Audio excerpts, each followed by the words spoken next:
Welcome back guys, welcome back to the Roster Runner channel. I am fresh back from my Ultra Challenge event on the Isle of Wight. It's my second time doing the event on the island and I wanted to share my tips I wish I had known before doing my first Ultra. So it doesn't matter whether you've done loads of Ultras before or you're preparing yourself for your first. I'm hopeful that these tips will help you achieve your Ultra Marathon goals. Remember to hit the subscribe button if you haven't already. That way you will stay up to date with all of my future running videos. Now before we start, getting your nutrition right and getting those miles in, they're a given, so they're not on the list. But here are my top 10 tips that I absolutely wish I had known before completing my first ultra marathon. Number 1, test run with your race day pack. Now, I am sure that you know what it feels like with a full water bladder or a camelback on your back on your long runs. But have you run with your water bladder, your head torch, your gels, your food, your change of socks and your first aid kit, amongst other things as well? It might not be a lot of extra weight or extra items, but it's well worth adding in on one of your long runs just to see what it feels like, just so you don't get any race day shocks. It's well worth strategizing whereabouts in your bag you're going to need certain things near the top that are going to be more accessible to avoid frustrations on the day. Number 2, ensure you know how your supporters can track you. If your event has a GPS tracker, fantastic. Your supporters are going to know exactly where you are. They'll be able to catch up with you at the supporter locations without bothering you or hassling you along the way. If you're happy to text and call along the route, then that's absolutely fine, but I wanted to stay in the zone, so I organised myself and my family to download the same tracking app on our phone so they could know my exact location. There's loads of different tracking apps out there, so have a look around, but I used the Life 360 app and it gave real-time updates of my position en route. We found it really helpful because it enabled the users to see exactly where I was and how long I was going to be to certain checkpoints. It meant that they could enjoy their days as well and not wait around for ages for me at stops. And remember, ultramarathons can be lonely affairs, so recruit a crew, support crew for you. That will give you a massive morale boost when you see them. They're also really helpful for practical assistance and getting you the supplies that you need. For me, it was socks and blister plasters and food. Number 3, concentrate and be vigilant. If I was listening to my audiobook or podcasts or chatting to another competitor, it was really easy to have your mind drift and lose concentration. Quite easy to roll an ankle if you haven't seen any hazards up in front, so really important to keep your concentration. There may be also long stretches on the route where it's just you for long periods of time, so you don't want to be missing out on markers and having to double back and add an extra unnecessary steps to your race. This is what happened to me a couple of years ago on the same route. Actually ended up having 500 meters extra, and you really do not want to add any extra steps to an already long race. So keep an eye on those markers. Number 4, keep eating. So not just the gels that you're going to be slurping away, but it's really important to eat real foods as well. You're going to be burning up so many calories, your body needs them. And don't forget to get some variety in you.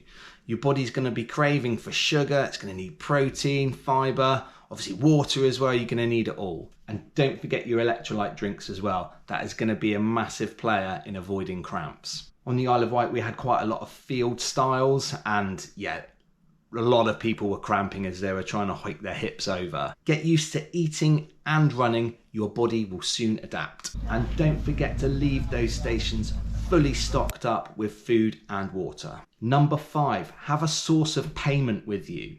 Having Apple Pay or equivalent or your card is really important to have about your person, just in case you're desperate and you need something between stops. Also, having your phone on you is really important from a navigational point of view. Worst case scenario, you do go off in the wrong direction, you've got it there to get back on course. This year on the Isle of Wight, there was a stretch of about 2 miles where, rumour has it, an angry farmer had actually removed some of the signage there. It was really nice of them. But having my phone on me was really important. I could check the pre-downloaded map that we had, check where the little blue dot was, and check that actually I wasn't lost and that I was on the right route. Number 6, start slow, then slowly start getting slower.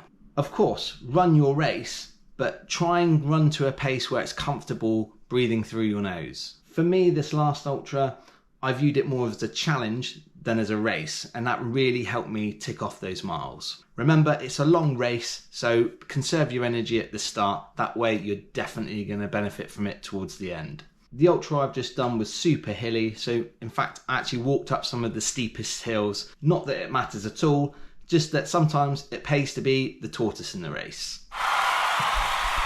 Number 7, find your go-to mantra for the day. It helped me dig deep and refocus my mind during the race and reminded me of why I was doing the challenge, which really helped get me through. I stole a quote from the godfather of ultra running himself, Dean Karnazes. Run when you can, walk if you must, crawl if you have to. As well as some words of encouragement from some of my endurance heroes. And that road to success is a bumpy ass road. Potholes, nails, detours. Stay hard. Number 8, familiarise yourself with the course. This is essential research to avoid any surprises on race day. Study the terrain, elevation changes, aid station locations and potential hazards along the route. The more you know, the more you'll be able to confidently tackle the course. Consider, is it trail running or predominantly road running, or indeed a mix of both? Are there sections where you may benefit from switching out of your trail shoes into road shoes or vice versa? I got this epically wrong a couple of years ago when I did my first ultra. Started off with the wrong type of trainers on and really paid for it with horrendous blisters. The one I've just done, I still had horrendous blisters, but I got so much further and enjoyed it so much more. Do you need walking poles for some of the big inclines? The one I've just done was super hilly, and you'd be surprised at how many of the runners and walkers had those poles to help them get up the high, steep slopes. So get to know your course and your race beforehand and do a bit of research on what others have suggested and recommended in the past. Sometimes it's a couple of marathons, not a sprint. And remember, tortoise and the hare. Remember, run your own race and be prepared for whatever can potentially go wrong. So roll with the punches and keep moving forwards. Number 9, foot care. Foot care, foot care, foot care. I've saved this towards the end because it's a little bit grim, but it is really one of the most key tips that you're going to listen to.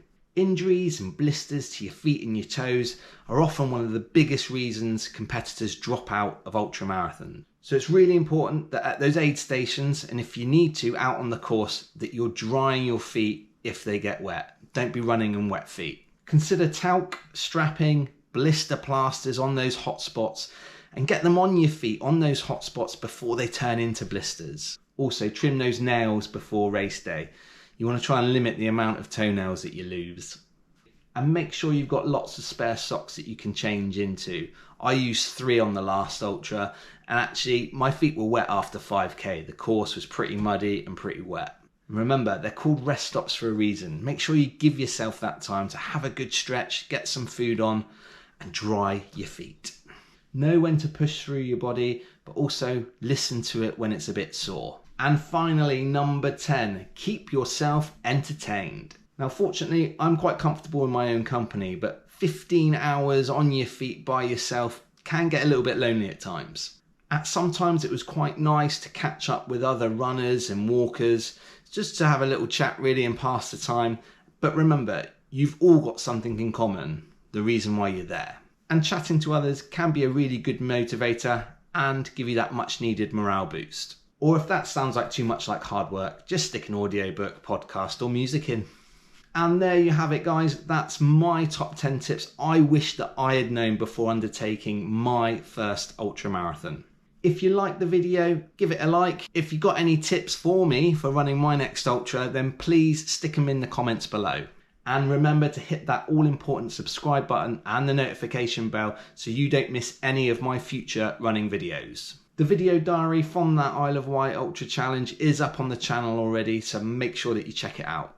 As always, thanks for watching, guys, and until next time, happy running.